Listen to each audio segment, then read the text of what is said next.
We have 21 supervisors present. Supervisor Oki and Supervisor Dodge are remote. Supervisor Sislevich is excused and Supervisor Morrow is absent. Pledge to the flag, and the flag is up. I pledge allegiance to the flag of the United States of America and to the republic for which it stands, one nation, under God, indivisible, with liberty and justice for all.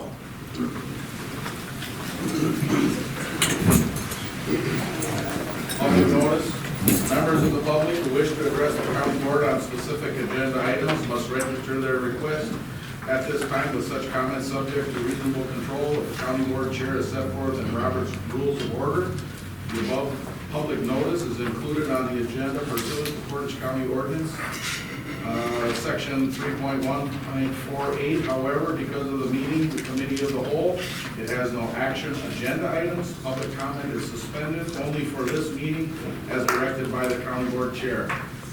There are people who are listed as partners in this, and we will allow them to have questions, but the reason that I did that was for the simple fact that we've got about an hour presentation before us, as well as this is all for the benefit of the supervisors. The public can have it after they get the information, and they have questions and things, and those can come up at the committee level as well as the board. So there's plenty of time for public input as well. And the fact that we have limited space here in this arena, and we have room five or upstairs. And if you're going to watch it upstairs on a screen, you might as well watch it at home on a screen if you have that option. So those are all the reasons why it was suspended. And before we get into the presentation, I just wanted to make a quick statement that I'm glad we're finally to this point. There's some of you, as I look around, that have been with me on the county board for quite a long time, and we've been dealing with this issue. Don, especially for a long time, a supervisor for 20 years, and I can remember meetings and discussions on this. And as I get updated and kept in the loop on this, it just frustrates me because I was part of that process as well, to see what we could have done, what we could have had with the money it would have cost. And looking forward, I ask everybody that we are to the point in the fact that we are, this indecision, this inability to make a decision, whatever you want to call it, has continued to amplify in the cost, and we still have the need. I believe I said it when I was sworn in as the chair, that these decisions will be laid before these board to make some tough decisions, and unfortunately, this is one that has been kicked down the road too many times, and we can't afford to keep doing it. So I ask everybody to keep an open mind, pay attention to what's going on, and ask questions of staff, myself, and we will get you the answers and try and answer the questions the best that we can. So staff, as well as Don and all of our associates, have put a lot of time and effort into this presentation. I'm being told it should take about an hour for the presentation, and then we'll have questions after that. So with that, He is now joining. Presentations of the government facilities master plan project. Don, take it away. I was appointed to the county board in 1995. We had the jail across the street, which was already finding was outdated at that time and having problems, and all the other things that come up. So over the past 20 years plus, the county has attempted several variations of building projects or remodel projects. We attempted a concept of separate courts, separate jail. We attempted a concept of a full, complete justice center. And for various reasons, this has all failed over these years. That's all past, that's beyond us. COVID and some of the things that have come about now have changed some of the plans and some of the things that we have to look at. So what we're looking for is we need to move forward from this point. So during this time, we have also deferred many building project updates. heating and ventilating, elevators, plumbing, electrical, windows. All these have been put on the side burner, waiting for a plan. Many of those things are now failing, and we need to take some action. We're now at the point where something must be done. And that's not next year, it's this year. We need to start taking some action. Our past indecisions have placed us in this point. Things are failing. Tonight you will hear there was a significant amount of time that went into this study. You'll hear when we started doing the study, when we started talking about this. Things were looked at. What are the best options for the county? And you'll be given some input in that area. All previous studies were reviewed. Reviewed, remodeled versus building new, and looked at that in great detail. There are pros and cons of the downtown site versus the green site, and those will be discussed. The green site is a generic green site. We have no site selected at this point in time.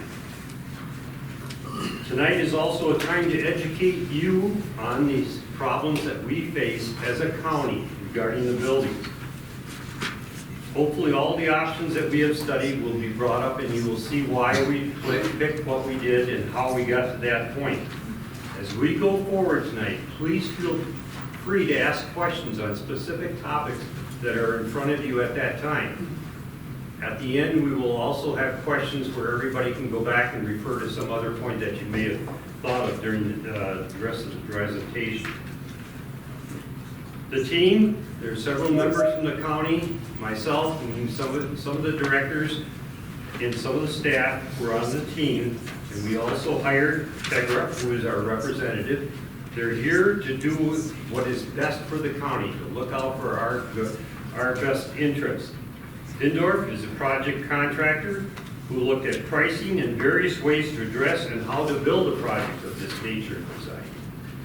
BWBR Dewberry are architects and designers specializing in jail and courts. The team will introduce you into a facilities master plan. This considers the county's needs for the foreseeable future. Many variables come into play over this, and it must be flexible. The team of Tegra, BWBR, and Findorf will take us through the plan. Please again, ask your questions that are at that point or hold them for the end. And remember that we will need to make some decisions as the time goes forward. Thank you.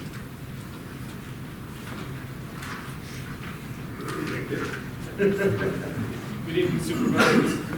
Thank you for having this meeting. My name is Nate Pierce, and I'm with the Tegra Group, and as Don said, we are hired to represent your interests. So we, over the past, what's that? A little louder. A little louder. We, over the past 10 months, have been overseeing the BWBR Dewberry design team and also Findorf during construction. So we're kind of managing the process and the budget and the schedule, but we're representing your best interests, as Don said. There's a couple of housekeeping issues or items to mention. The packets in front of you, keep those handy. We're going to have a supplemental packet coming up here in a little bit that you'll be able to attach in the binder. And if you need copies, we have black and white copies back by Chris, I believe, or maybe they're up here. And then we're also going to post the presentation online. If it isn't already, it'll be on there soon if you want to grab it if you're listening online. So yeah, as he said, there's a small team that we've been working with, including Todd from Facilities, Jenny from Finance. We've got Tim Reed, and just noting Sheriff Lucas and Judge Baker are online tonight. They couldn't be here, but they're online. What over the past 10 months, when we have been studying this, we've come to two options. As Don said, we've got a downtown site, which we're going to focus on with you. We've got a greenfield site. It's a generic 30-acre piece of property, so we're studying those two. And I just want to clarify, those are, the images you're seeing tonight are massing images. They're blocks, they're not fully designed, so we're not talking about the design, what it looks like, and the facade and things like that. We're really just trying to fit it into a site so that we can get Findorf to give us market pricing and cost modeling, which we will talk about tonight as well. So really quickly on the agenda, then we'll get going. We're gonna walk you through these bullets here, but the process outline is pretty much just what we've done for 10 months. We're gonna show you what we've done for 10 months. The master plan process, meaning how did we get to these two options that we just talked about, and why? We're gonna get into the details of why these two options are suitable or recommended. We're also going to talk about the third-party process, and at this time, I'd like to recognize that the city of Stevens Point is back there. Thank you for showing up. It's important that you're part of this as well. We'll talk about a little bit more about that later too. And then we're going to get into advantages, disadvantages of the two sites, and talk about the schedule of the two sites, and then, you know, of course, Jenny's here tonight. We're going to get into budgeting. We've got Findorf, who's got a little piece to talk to you about construction-wise. And then we're going to talk about recommendations, and then we'll field your questions. If you've got questions, maybe raise your hand during the process. If it's coming up in the presentation, we'll probably tell you to wait, but please, it's all about, you know, your questions, your information. So with that, I'm going to turn it over to my colleague, Mike Van Clyde. Okay. So Mike Van Clyde with Tiger Group.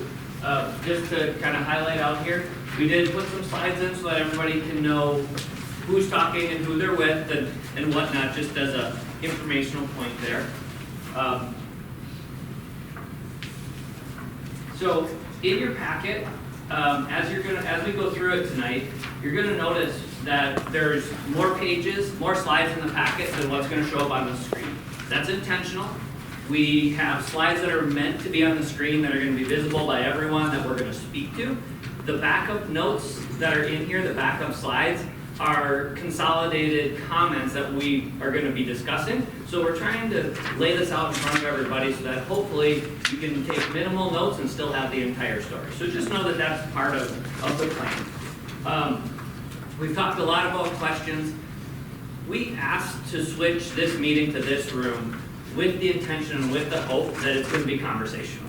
That's what we want to do. This meeting is all about educating the supervisors so that you guys can make the best decision in a few weeks. And we wanted the floor to feel open so that you can do that. There will be a couple points when we'll pause and ask for questions, but just again, feel free. The idea is that this is conversational. So today really is meant to be for information. We'll go through the schedule of when votes would happen and when things would get more formal, but it is not tonight. And then just so everybody knows, we're gonna walk through this big picture, but we are gonna get to a financially viable option that we're gonna present to everybody. So just know that that's coming, and we will get to the cost piece and make sure that everybody understands what that means and what that looks like as well. So to start this off, April 2022 is when we kick this back off. That's when Tiger was brought on board. We followed up with Space and Properties about a month later, started to dig into what's important, what do we want, what's the county looking for with this, because as people, have said, this has happened a few other times. So we wanted to make sure we understood what it is we were trying to accomplish. We realized, so for those of you that know or don't know, the design team has been involved since about 2018. So as we looked at the team in detail, we identified the need to have a construction manager on board. So in June, we had the construction manager award process. Findorf was brought on board. Costing, scheduling, constructability reviews. That's what we wanted out of that piece. And then in July, we really kicked off the master plan, right? What does the county need for the foreseeable future? August through October, we went through master planning workshops and we continued to develop the master plan. Again, always looking at both sites, knowing that that was going to be an important piece. October through December is when we were working on pricing, refining the plan, and continuing to price some more. Now, around end of November, we're just going to call the elephant out in the room, right? We paused the meeting. And that was because we wanted to get to that financially viable option. So we spent October through January looking at different ideas, researching what really meets the county's most important needs and what's going to fall into it from a budget perspective. So with that, we're going to kind of kick off the meat here, and there it goes. So, Thanks, Mike. yep. Good evening, everybody. My name is Bruce Omtweit. I'm an architect with Dewberry, Wisconsin my whole life, and it seems like my whole life now I've been working on jails and courthouse projects. In and out of jail since about 1988, so. That was an icebreaker, thanks for playing. All right, so, back in 1988, I got our 2018, as we got into kind of rechecking all of the spreadsheets and all of the information on every single department in the county and what all these needs were, was pretty quickly, the question came up, wait a minute, we really need to know, isn't there something we can do with the old law enforcement center jail? And so we needed to take a look at that. So we kind of reopened a lot of the old studies, but we took a fresh look at this and couldn't we do something, right? And some of you may remember, fall of 18, we did a presentation on this. It's still on the website. It's available public record. But we went through that, and what we had already heard and what we revalidated was that the jail that was built in the early 90s was really based on design information and approaches to operations from the 60s and 70s, some of which are still around in the 80s, shouldn't have been around. So I can say with full confidence that it's been obsolete since day one. I'm sorry about that, I wasn't here to help, but we can correct this. So what we looked at, what we know is that could you add on, could you do something with the old jail and law enforcement center? Sure, you could. You can always, right? You can always keep things going indefinitely. Everybody knows that, whether you're operating a farm or living in town.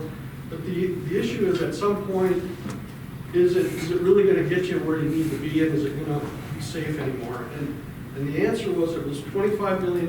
We could max out that site, we could add on, we could do some remodeling for $25 million. And what we would be left with was something that was half done, half right, and fell way short of what the needs are, even then, much less looking ahead 20, 30 years. These are 75-year decisions we have to make. So anyway, there's all kinds of deficiencies. I just want you to remember that we did take a look at this, and we're trying to keep our mind open to what could we do with what we have, right? And at the same time, we know that the space just is not there, okay? So we're going to take you fast forward here into kind of the evolution of better space and what that means and what it looks like today. And Jess, why don't you tell them about the courthouse? Yeah, thanks. I'm Jessica Bird with BWBR, an architect.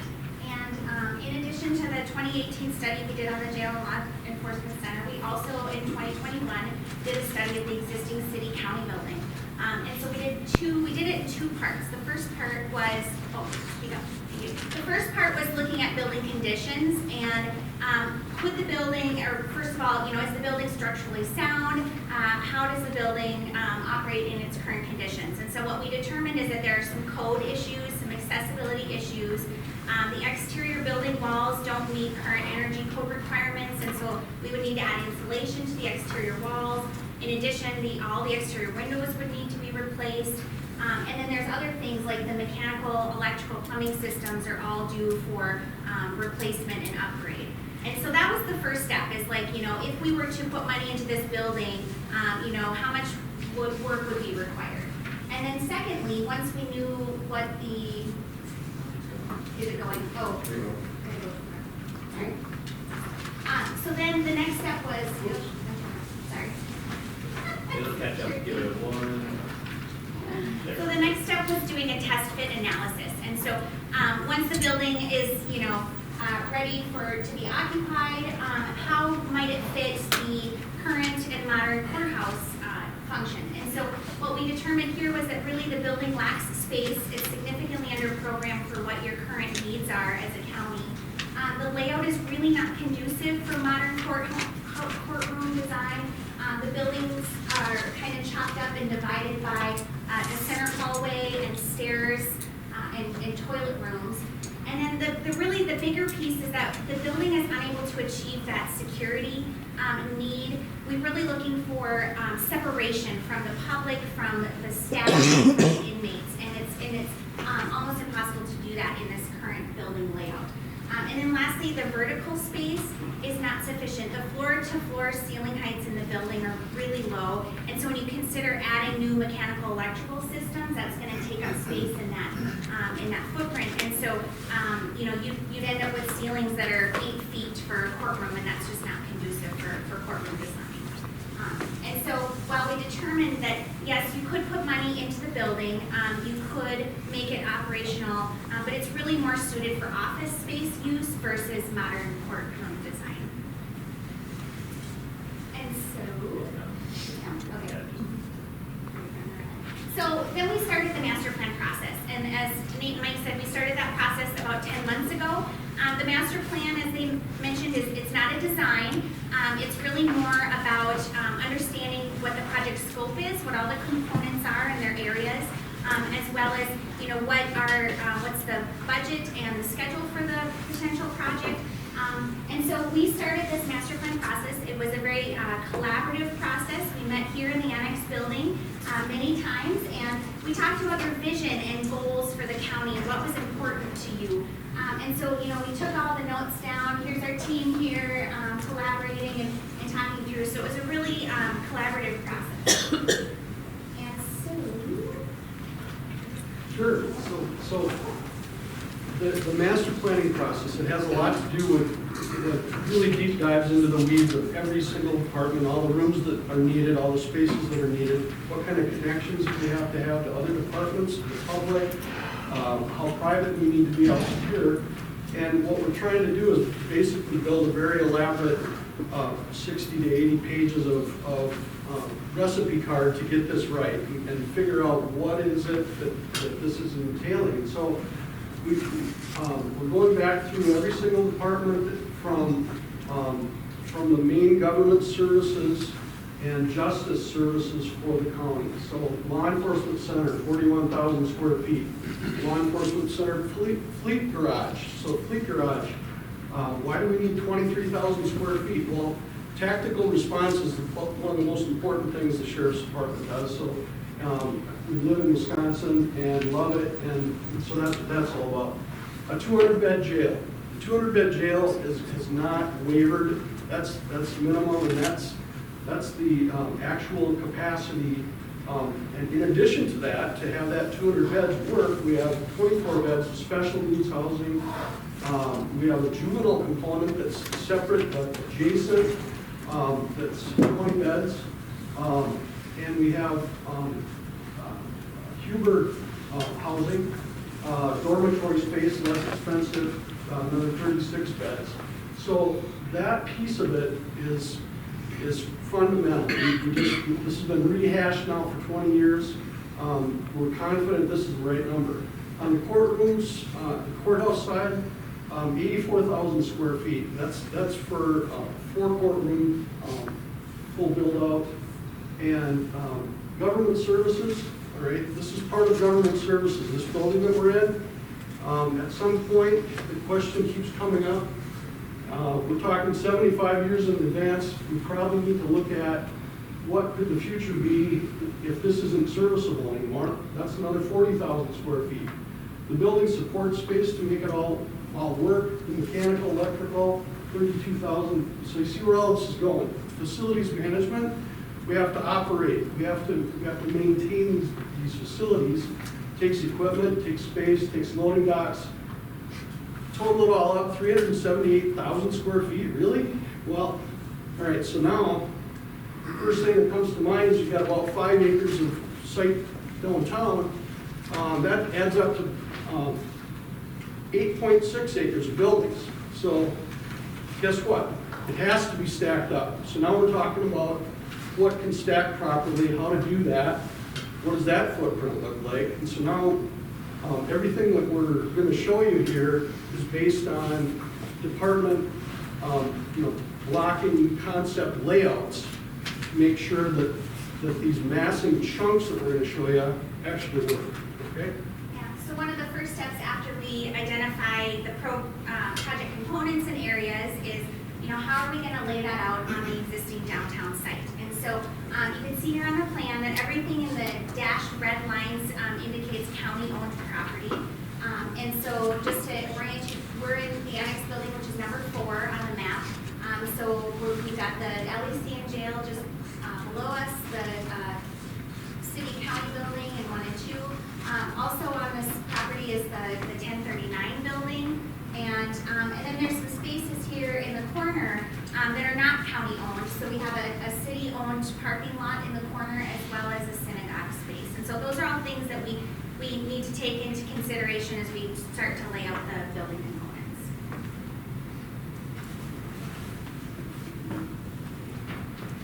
Okay. So as we started this process, we looked at what felt like thousands of different options and layouts. And so this slide is just to indicate that, we went through many, many options to kind of land on the one that we're going to present to you today.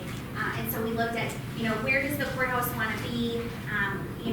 What location is going to give us that civic presence that we're after, as well as, traffic flow and pedestrian access and all those things. So a lot of different variables went into ultimately the master plan. So as we're going through this, and again, we need to make sure that we can fit 8.5 acres of building on 5 acres of site, and what that might look like. And so after evaluating dozens and dozens of approaches, talking about the pros and cons of things flipping around on the site, we went through a great process, very interactive with the county leadership, and this is where we've landed, okay? We've got the courts is located on Strongs Avenue. In a full build-out, it would be 5 stories, nestled up against 3 other 5-story buildings, Century Insurance Building, and then some housing buildings that are of that scale. So we're starting out, with that high scale and kind of keeping that away from the neighborhood area. But as you can see, there's a direct relationship between the likely jail at the top and that courthouse. They're connected. There's an umbilical cord that has to work right, has to be efficient every day. Things have to fit. If we're going to do this, we've only got so much space to work with. So the jail becomes a 2-story solution. So there's staffing changes with some of that we have to get it right. We have to have the right numbers to make that efficient. Then we're leaving space for the darker blue law enforcement center and fleet garage to click into this long-term vision, right? And then there's parking involved that we have to look at long-term as we go ahead. We'll tell you more about that in a minute. But you can see this is kind of that vision of, okay, this could work, and it can work well. That's what it looks like in 3D. So you can see the courthouse being orange and the public areas in yellow. Entrance to the courthouse and separate from the law enforcement center, but both served off from a public civic plaza, green space. And To then, make this work, we had Yeah. to propose closing Arlington. So Arlington goes away in this scheme, and that allows for pedestrian traffic to easily flow from the parking structure to the front entrance of the courthouse. And then the other component was that city parking lot in the corner would have to be acquired, and the synagogue would need to be relocated as part of this concept.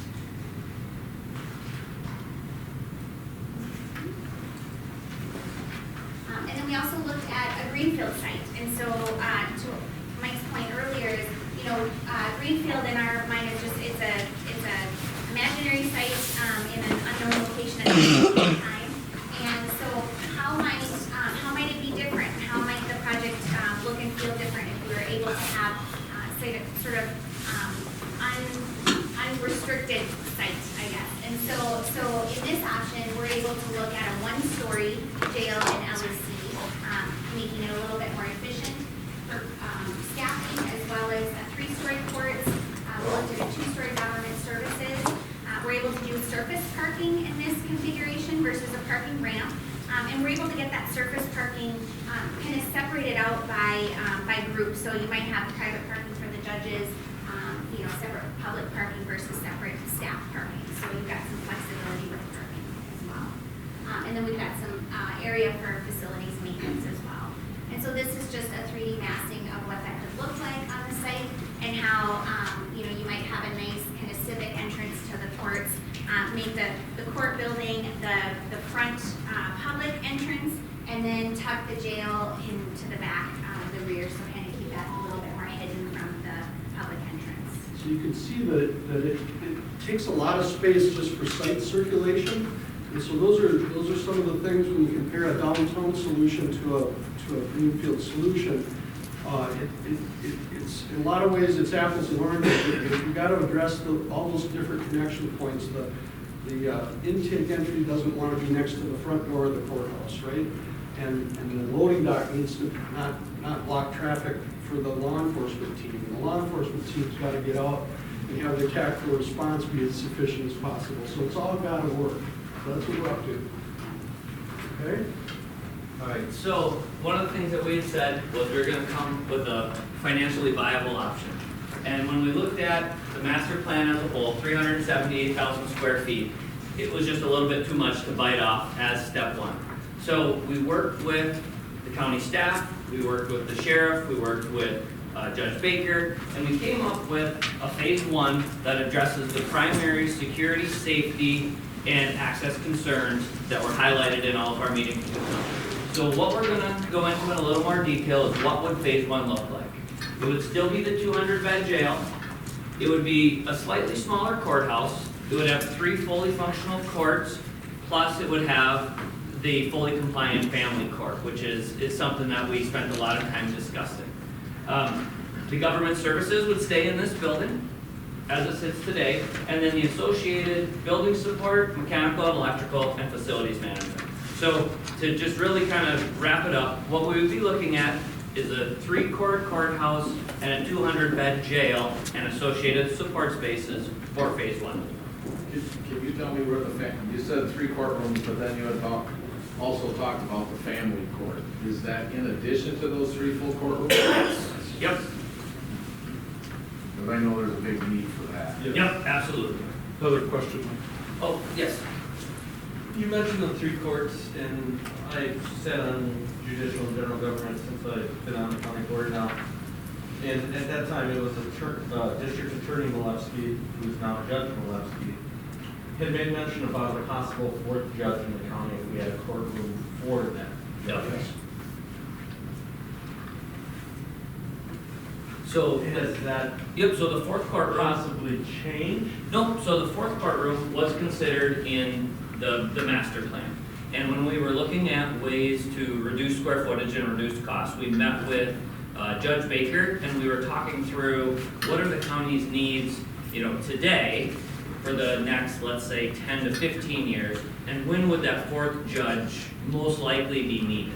And so the timing of when the judge would assume to be needed matches, we'll go through a little bit more information later of when those next phases could get built. Okay, So, because at the time that Judge Malevsky, now Judge Malevsky, the attorney Malevsky, was talking about that could happen very near future. But that's been pushed down the road yeah, now. so the conversations we've had with Judge Baker is that feels like that's 10 plus years out. Okay. Thank you. Great question, and that's why we're master planning everything out to include that 4th judge and making the right accommodations for it, so we don't set ourselves up for failure. Mayor? So, just because I need to be really clear, because I also sat on judicial general government when I was on county board, and to Supervisor Jankowski, Jakowski, and to his point, are you telling me now that the judges say there is not a need for a 4th courtroom? They're saying that the immediate need today is 3 fully built-out courtrooms plus what's been referred to as a family courtroom. Okay, so there is not a need. Judge Baker's on. Judge Baker's on. Judge Baker, if you'd like to jump in here and add a comment. Hi, Hi, Thank you. yes, I would like to. Supervisor Jakowski is spot on correct. With regards to the need for a fourth judge, and our county was considered for a fourth judge. In the last couple of years, there has been a couple of rounds of counties that have been awarded an additional judge or an additional branch. Our county was passed over because we did not have a facility, and we weren't able to make a promise to have a facility. Because of that, we were passed over. At this point in time, what has been shared with me from our District 9 court administrator as well as our District 9 chief judge is that our opportunity, I guess I'll call it that, has come and gone. And we are not going to be considered for another judgeship because the high-need counties have been awarded extra branches, and we are considered, while we have big caseloads, we're not considered as high a need as the counties that have been awarded extra branches. All that having been said, Nate and Mike, I'd like you to focus on the room that we are calling a jury room, a jury assembly room, and talk about that a little bit, because that jury assembly room can be turned into a fourth branch pretty easily, which is a lot like what they did in Wood County. They just took an existing space, they said, hey, this existing space could be turned into a courtroom pretty easily, and so they had the ability to turn it into, and so that's what happened. That's why Wood County was awarded a fourth branch.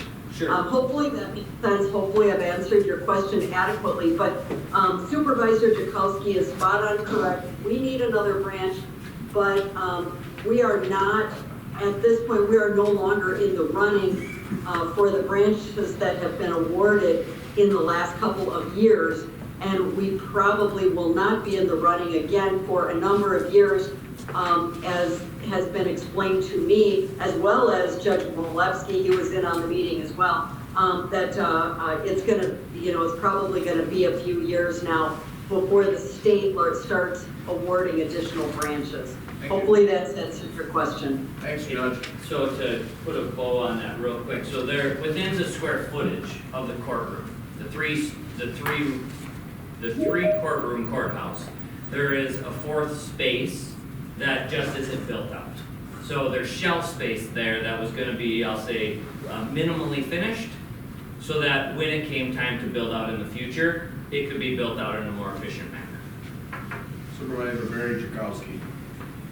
The only thing, the statement that I'd like to make is not really a question, is I would caution us all about not building this facility large enough to begin with. It may cost us a little more to begin with than the rising cost of construction. The building we sit in this evening was planned for another floor to be built on when we need space. Of course, as time goes on, the mechanics of everything, codes change. Now, of course, it costs too much to put the fourth floor on when we need more space. And I've said this from day one since I first got on the county board, that this conversation was going on for several years prior to that. That for me to sell it to the general public and my constituents, it's much easier to go to them and say, look, we need to build space for not only now, but for the future, and not worry about having to take a roof off, add another story. Let's do it right the first time and not do it over. But again, that's a general statement again. I always refer to this building that, we have the hallway to nowhere upstairs because there was supposed to be another floor able to be added. But by the time we pull all the air handling equipment and everything, it just gets expensive. The construction costs go up each and every day as it seems now. So let's be a little careful about not building it large enough for the future when we're talking about a 75 to 90-year product. Supervisor Keller and then Supervisor Pataki. So I was just wondering if we have an estimate of what additional costs against the budget would be incurred by law enforcement and government services where we do not receive those. That's probably coming up later on in the process, so. Stan?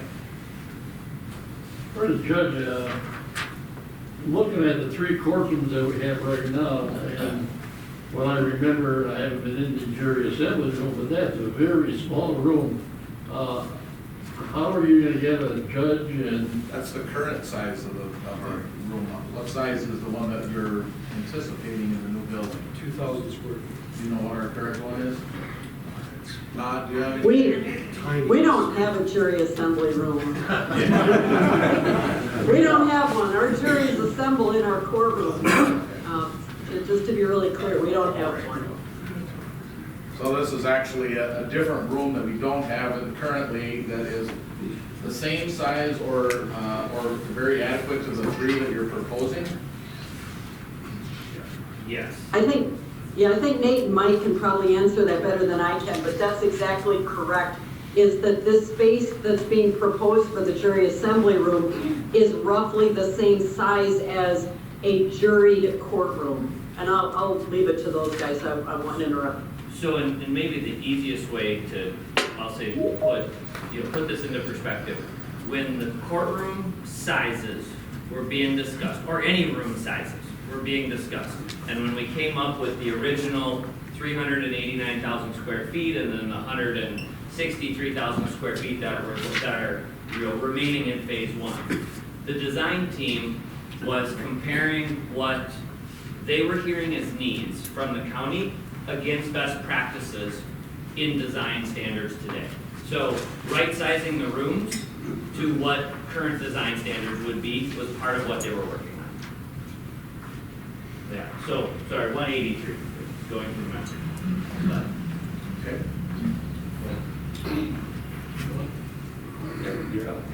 Yep, I think we're gonna click back to a phase one, showing you, so what does it all mean? So we've got this context figured out, right, for the master plan, for everything to have a place to fit properly and connect properly.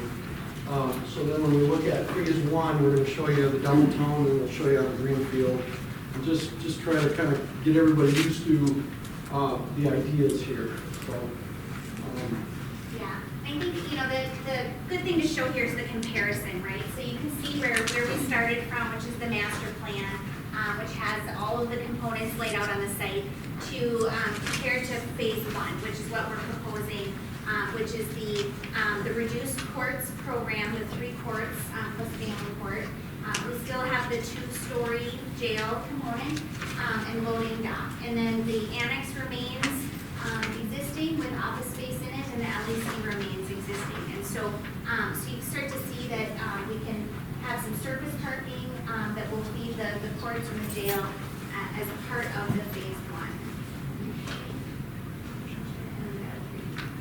And then we show how that 3D massing would look. And so to Bruce's point is that when you do the master plan, it helps identify, where future expansion can happen. And so I think even if you're going to look at a phase one, ideally you're going to have those phase 2 and 3 in the future. So you want to lay these buildings out in the right location and still maintain a 2-story jail so that you've got room in the future to add that future LEC component. And so then as you compare the massing from the master plan to the phase one, you start to see how that project can be phased over time. Supervisor? Question? Stan? When you talk about a two-story jail, is there gonna be cells on each floor? Yes. There would be, yes. All right, now, doesn't that mean that you need more personnel? Yeah, if we're talking about a pod type system, it needs more personnel, because you have to have personnel on each floor. That's correct, yes. What happens with all the personnel? I mean, personnel costs are there all the time. Yep. Yeah, and this is and Sheriff Lucas is on too, if he wants to talk, he can raise his hand. This is the downtown site, remember. It's not ideal, Sheriff Lucas would say that is not ideal. But in order to fit the 8 acres onto 5 acres, Sheriff Lucas looked at it with us and said that will work. It's not ideal, but that will work. You'd rather have that than not, you know what I mean? And so we'll get into the Greenfield site where it's all one level. But again, when we talk about the two different concepts, you're probably right. So when we look at in the future, if we need different staffing needs for one versus the other, would affect our long-term decision. Correct. It's definitely a factor. There's some flexibility in staffing options that go away when you have to commit to having a full-time 24/7, that's 5 staff, not 3, to cover 24/7, 7 days a week, 365, right? So when you commit to that, it changes some flexibility options that you have handling the same numbers of inmates, right, on the same level. Because if everybody's on the same level, you can be right there and help each other, and, you know, so you can look across and get that casual glance going. There's a lot of layers to this. But yes, it's definitely a challenge, and there's a right way to do it. We can do it. Is it gonna be as ideal as one level? No, never. Okay? Supervisor Howell? Could you go back and where did the number 200 beds for the jail? Could you repeat what that consists of? Because our county is pretty committed to diversion programs. Yes. So where's the 200 beds? You bet, you bet. So, there's layers of studies going back to the early 2000s. I was involved in one in 2003-ish. But anyway, what the bed needs are gonna be, and they've kind of bounced around, and you settled down from talking about 300 some, down to 200 actually. But the 200 bed jail is the rated capacity. And in order to have pure rated capacity of 200, we actually have to have 24 special needs housing cells, which work to this diversion topic that you're hinting at. And it has to do with handling the mental health problems and the medical problems correctly and safely, and having that resource. So there's a lot to that story, but that's your pure capacity. In addition to that, there's 24 beds. And Sheriff, would you like to jump in here? Sure. You know, for this, since 8 years since I've been doing this in regards to looking at jail numbers, you know, my predecessor initially thought that we needed a 400-bed jail. Looking back at the numbers throughout the last 20 years, you know, there are some peaks and valleys, but the average daily population averages between 1 and 159. A 200-bed facility allows us the classification that the DOC requires in regards to separation of inmates from low, medium, and high risk. It also gives us the opportunity to have the mental health programming and items like that. A 200-bed facility is something that we looked at very carefully so that we are not building too small for the next 10 years. Also in this design, the concept is the ability to add pod systems in the future if need be, where right now we don't have that capability when we're talking about the remodel. Of course, I think everybody knows, I did preach on that 8 years ago, looking at that $26 million to remodel the current facilities does not add any jail beds. It keeps it a linear style jail. It's staff prohibitive. With a 2-story or 1-story, with our jail shipping budget, I did look at that for operations, and we'd be able to make that work. Sheriff, correct me in any of these statements that I want to make, but I remember you telling us as well that there are so many different categories. So you have juvenile male, you have juvenile female, then you have other people in other areas where you have to have separation, and any one of those you don't want them at their capacity. So if you have 5 cells for each of those and you're always at 5, there's no room for anybody else there. And then by state law, we're supposed to be with underneath a certain number of the capacity. Correct. 80% is what the capacity rate is, what the Department of Corrections asks. I mean, you can go over, there's some exceptions, but not for long. The other thing too is that, what you're talking about the juveniles, this does include a juvenile detention facility that the county board and the county has made a priority to keep a facility for the juveniles in Portage County. But that, what you are saying is correct in regards to the classifications, because right now, we don't have that luxury, so we could have somebody, a violent crime sitting, somebody that's sitting with operating after revocation. So I mean, these are things that we've been dealing with, and our staff does an outstanding job in regards to trying to do the separation, but this is long overdue. So Mike, can you tell me how many we have currently in our jail? And I'm not gonna hold you to a specific number, but roughly how many do we have here, and then how many do we have in Wapaka? I didn't look at my jail numbers this morning, I apologize, but I believe it was 79 with approximately 20 on home monitoring, and then we have 35 over in Wapaka safekeepers. We're over 100, with Wapaka and what we have here. And then when you try and separate all those different categories and stay within the state rate, so 200 is probably a safe number. Correct. During the COVID, our numbers actually decreased slightly, but they're, of course, going back up because now people are going back to court and they're getting sentenced and items like that. So our numbers have steadily increased in the last 6 months. And I know that in the past, somebody has made a comment on the county board floor that we put too many people in jail, and I had reached out to Andrea to have her look at the counties around us and per capita, and this was before COVID. We put less people in jail than the other counties that surround us. So, Judge Baker, you got a comment? I do. I echo everything that the sheriff has stated, but I want to add one last comment, and I think it was Supervisor Hunnell that made asked the question. Having a 200-bed capacity jail allows us to bring our inmates back from Wapaka. I'll tell you one of the, well, I'll say this as carefully as I can.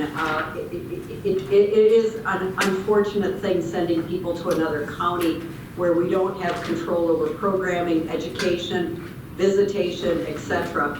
And people really languish when we send them to Wapaka. So from my perspective, it's really important to be able to house all of our inmates here in Portage County. And if she has any questions or wishes to speak to me directly about that, I'd be happy to elaborate to her privately. Thank you, Judge. Don, Supervisor Jankowski. Bruce, when you talk about adding another pod, where would we add another pod in the downtown area? Thank you, Don. That's a great topic. Well, you may have guessed this already, but there's no site available for it to go horizontally. So guess what?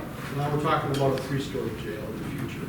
And now if we're committed to that, we're buying heavier foundations to hold up what may or may not be needed in the future. Can it be done? Yes. Is it a great idea? No. But that's going to be the corner that you're going to walk into. That's the other, that means additional staff to take care of that third floor. Yes. At that point, yes. Along with the additional staff for the second. Correct. Does somebody else have? The additional fixed staff posts, that you're going to have an option. You're losing flexibility on day one, and then you're hoping that knocking on wood, that you don't need to add another 100 beds in the future, because that is a whole other set of staff. Supervisor Jankowski. Thank you, Mr. Chair. I think part of my question was just answered in what you last said there. But I look at the master plan for downtown, and I look at the phase 1 for the downtown site. And then when, like every good student, I flip ahead and peek at some other slides. The answer's on the back. The answers are in the back, yeah. And I realize that the greenfield site showed future expansion possibilities. As I look at the master plan downtown versus the phase 1 downtown, I see we go from 5 stories to 3. So where's phase 2 go downtown? And I think you kind of answered that, we have to go up. This building was originally designed to go up, and now we were told we can't. that's a scary situation. So I guess what I would maybe. It's not that you can't go up, it's Well, So- it's cost prohibitive. expensive, yeah. So we are gonna get into a pros and cons discussion a little bit later, which I think some of these questions will address there. And then if there's ones we wanna dial into more, we could definitely go into it at that time, so. I would, with all due respect, great questions. Let us finish the plan, let these guys talk about the. Yep. And I was gonna suggest that too, that the rest of us don't know what's coming ahead, so to some point, if we can hold some of these questions, we may see it. This is a concept for the downtown, there's also a concept for the green space. These are all good topics that we're talking about, and they should be talked about because they help to make us a good decision going forward. Stan, are you okay with it, or do you just wanna make a comment? Just quick, in the two-story jail, the kitchen is gonna have to be wherever. Now, to serve them, is there a separate elevator that's gonna be in the jail? Yes. Where you don't need that in the green space? Right? Correct. Yep, so the phase one Greenfield site, is looking at a one-story jail. So all on one level, loading and food service on the level. There's a connecting link, to the courthouse. There would be an elevator, a separate inmate elevator for access to the courtrooms. But otherwise, all the jail would be on the one floor. And then in this plan, we've got, future expansion capabilities for the jail out this direction. So the jail would expand on one level, in this direction. And then there's also space for that future LEC and fleet garage, as well as, space for government services to move over and potentially some facilities maintenance staff, spaces as well. So that's all, on the Greenfield site. And so then, yeah, again, just to compare, sorry, we didn't dash it in here, but you see it dashed in there, the future jail expansion on that first floor. And then, let's see, just the Greenfield massing, so you can see, very similar to the master plan, we're just missing a few components here, but, parking lot, it gets reduced, you don't need as much parking in phase one. But you still have that nice ceremonial front entrance, to the courthouse, and then just the comparison between, the master plan, 3D concept and the phase one concept.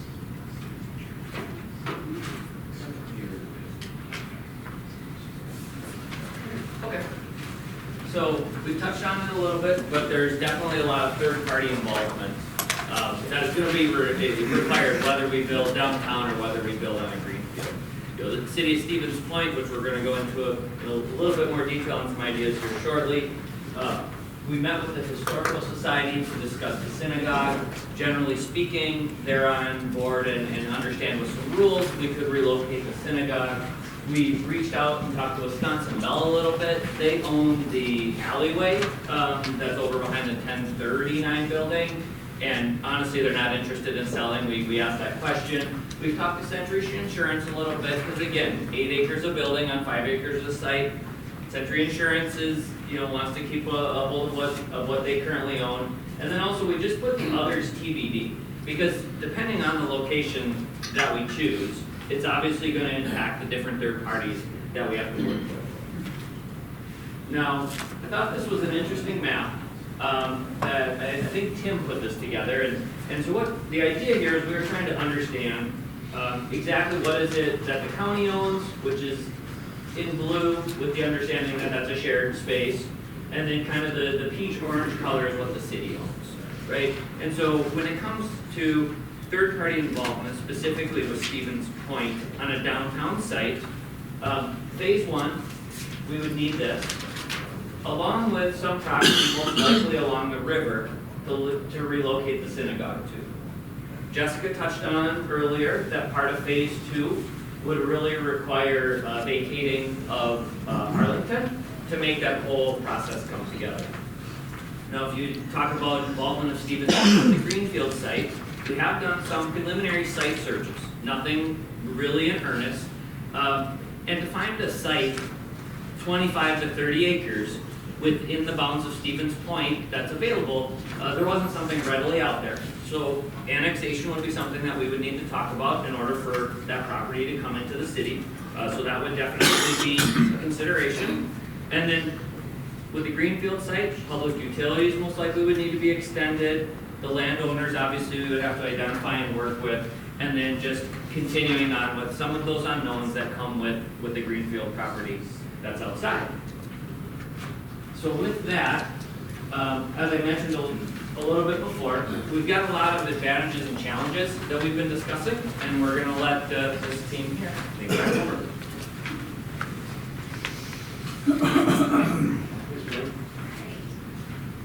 Yeah, so we talked with both the downtown and the greenfield site. There's obviously advantages and challenges to both of those. And so as we worked through the master plan process and concept as a team, we came up with some lists of things. And this is a very abbreviated list. I can give some additional comments in your packet. But so we'll start with the downtown site. And one advantage of the downtown site is that it's a familiar site. Your courthouse is already here. People know where your courthouse is, so it won't be far away. It's easily accessible by individuals in close proximity to the lawyers that work downtown as well. It's also on county-owned property, so we don't have to seek and acquire additional property with the exception of the corner piece that the city owns. We know that there are utilities in place, and we know we can connect to them, and so that's an advantage for the downtown site as well. And then lastly, city support. We want to make sure that we have city support in this decision, and so certainly we feel like we have that in the downtown site location. Yeah, then we come to the challenges, right? So the challenges list, since we have a very astute student body, they've already jumped all over the fact that there's some staffing things that are going to be a challenge long term. And I really am sincere that there's a right way to handle that. We can get close, but it's going to be really tough to get the same staffing that we can do on a one-level jail in a multi-story, even at two major levels where we have inmate. Basically, what we're talking about on the downtown site is all the inmates come into the main floor level, the heavy things, the plumbing heavy, kitchen, things like that are all on the main floor level by the loading dock. So we're trying to be sensible, right?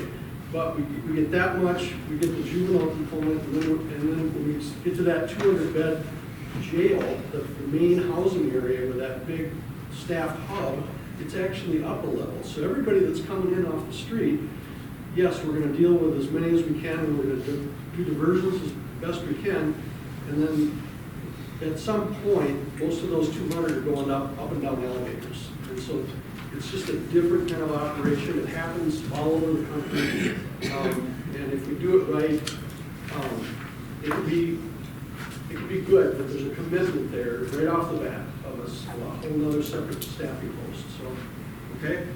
So that's the biggest thing. Other than that, we've talked about our site constraints, right? We don't have 8.5 acres, we have 5, and so there's all that. But we've shown you glimpses now of what it means on a greenfield, open 30-acre site versus downtown. And what you probably noticed is that there's a lot of site circulation that goes around this thing with entry points for loading docks and for inmates and for eventually the law enforcement center staff, and then the public side that has to be safe and efficient. So that's one of those constant challenges in a downtown site, is that it's just more restricted. So can we get it right? Yes. We just need to go in with our mind wide open. Okay?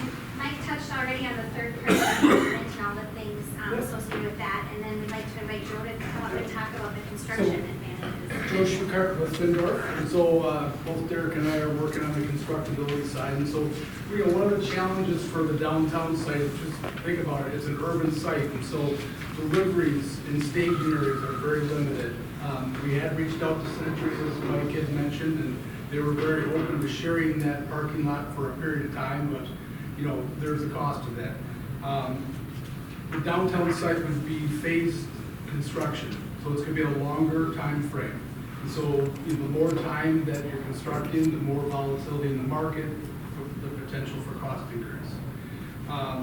from a constructability, the amount of equipment, so if you think about a compact site like this, and getting materials around that site, from a constructability side, from an equipment side, there's gonna be significant more equipment that would need to be, whether it's tower cranes, cranes that are not movable, and they're far more expensive, and it's an increased cost for construction. I think the other thing we gotta keep in mind is that the annex is gonna be occupied when we're doing all this. Yes, we do construction and occupy buildings all the time, but there's gonna be an impact, right? And so I think we gotta take that into account. In the future part of it, relocating utilities are limited. If you've done urban construction, relocating utilities is not easy. And you generally are going to find something that's not on a map. And, those are just some of the things you can run into from just a constructed building on a downtown site. So then I'm gonna just jump the shark a little bit, talk about greenfield site. So, clearly in a greenfield site, our staging area is really unlimited. Our ability to move equipment around is very easy. If you bought lumber, if you bought any equipment, and if you bought air handling equipment, electrical equipment, you know that stuff is 26 to 52 weeks out. We have areas here on a greenfield site where we can store that safely. We're in a downtown site, where are we gonna put it? We're gonna store it. So there's a lot more areas for laydown, a lot more areas to be more efficient in our construction. I think the other thing is just the expansion opportunities that they've mentioned. There clearly it's much easier to do the expansion in that greenfield site. And we talked about the annex. It's a perfect example. Can it be done? Yes. Is it cost prohibitive? Possibly, right? And so I think you gotta take that long view of it. So with that, one of the challenges is it's a greenfield site. There probably isn't, maybe there isn't water, maybe there isn't sewer, power, fiber, all the things that make that building work, right? And so you gotta take that into account as well. So we've touched a lot about plan efficiencies, plan comparisons, and kind of all the apples and oranges topics, but overall, we certainly consider that to be an advantage on a greenfield site. We're basically, we're bowling and, taking the rails off the gutters, and we can do this as close to ideal as our budget will allow and still be appropriate for Stevens County and for Portage, Stevens County and Portage County. So, thank you.